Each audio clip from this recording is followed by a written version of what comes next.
ہر لڑکی اپنا ایک مقام سسرال میں بنانا چاہتی ہے، لیکن اکثر یہ دیکھنے میں آتا ہے کہ وہ اپنا مقام بناتے بناتے یا تو تھک جاتی ہے یا پھر جب اس کے بچے بڑے ہوتے ہیں تب تک اس میں وہ جان نہیں رہتی کہ وہ اپنے بچوں کی خوشیاں دیکھ سکے۔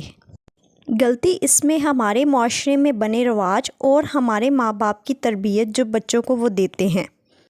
جہاں تک بات ہے سسرال کی اور اس میں رہنے والے افراد کی، تو زیادہ تر لڑکیاں لوگوں کو خوش کرنے کے لیے سارے کام کرتی ہیں یا یہ سوچ کر کرتی ہیں کہ ان کا ایک مقام بن جائے، تو پھر کچھ عرصہ بعد وہ دیکھتی ہیں کہ وہ اپنی جگہ غلط کر رہی تھی، اپنے ساتھ زیادتی کر رہی تھی، کیونکہ سسرال میں لوگ ہوں یا سسرال والے نہ بھی ہوں، لوگ کبھی خوش نہیں ہوئے۔ اللہ تعالیٰ قرآن پاک میں ارشاد فرماتے ہیں، تم نے میری قدر ہی نہیں کی جیسے کہ حق تھا۔ اگر ہم اس آیت پر غور کریں تو اللہ تعالیٰ نے قرآن پاک میں کہیں پر بھی یہ ارشاد نہیں فرمایا کہ تم نے لوگوں کی قدر نہیں کی جیسے کہ حق تھا، کیونکہ اللہ تعالیٰ جانتے ہیں کہ لوگوں کی جتنی بھی ہم قدر کر لیں، خوش کر لیں، وہ ہیپی نہیں ہوتے۔ اس لیے اگر ہم سسرال میں جا کر بھی اپنے ٹریک کو ٹھیک رکھیں، اللہ کو ہیپی کریں، ہمیشہ اپنی نگاہ اللہ پر رکھیں تو سب ٹھیک ہوگا۔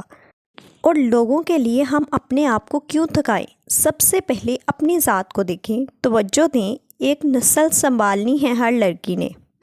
بس اپنے سے یہ کوشش کریں کہ آپ کی زبان کی وجہ سے کسی کو دکھ نہ پہنچے۔ باقی آپ اپنے حق کے لیے، اپنے بچوں کے لیے ہمیشہ اچھے طریقے سے کہہ سکتی ہیں۔ یقین مانیں، آپ کے اندر جو ایک ڈر ہوتا ہے یا دوسروں کے لیے نیگیٹیوٹی ہوتی ہے، اس کی وجہ سے آپ آگے نہیں بڑھ پاتی یا کچھ کہہ نہیں سکتی۔ سب سے پہلے آپ اپنے اندر کے خوف کو ختم کریں۔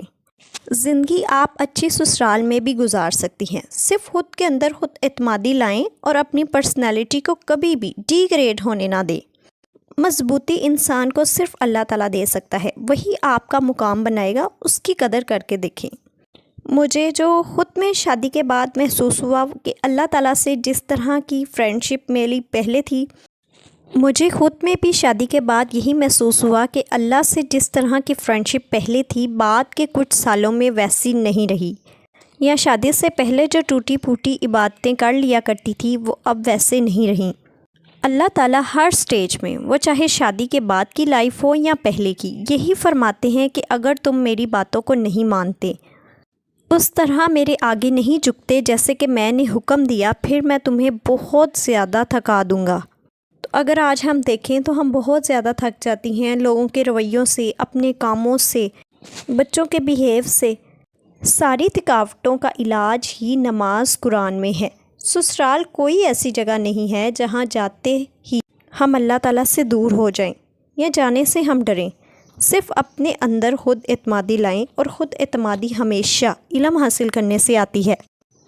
جتنا نالج ہمارے پاس موجود ہوگا اتنا ہی ہم کانفیڈنٹ ہوں گے، اتنا ہی ہم دوسروں کے ساتھ اچھے انداز میں بات کر سکیں گے، اپنے بچوں کی تربیت اچھی کر سکیں گے۔ میرا دل یہ کرتا ہے کہ ہر بچی کانفیڈنٹ ہو، اچھا برا جانتی ہو، وہ کام کرے جس میں اللہ بھی راضی ہو۔ اور ہم یقین مانیں ہر بندے کو خوش نہیں کر سکتے، ہاں، لیکن اللہ کو راضی کرنا ہم پر فرض ہے۔ اللہ خود ہی پھر بندوں کے دلوں میں ہمارا مقام بنا دے گا انشاءاللہ۔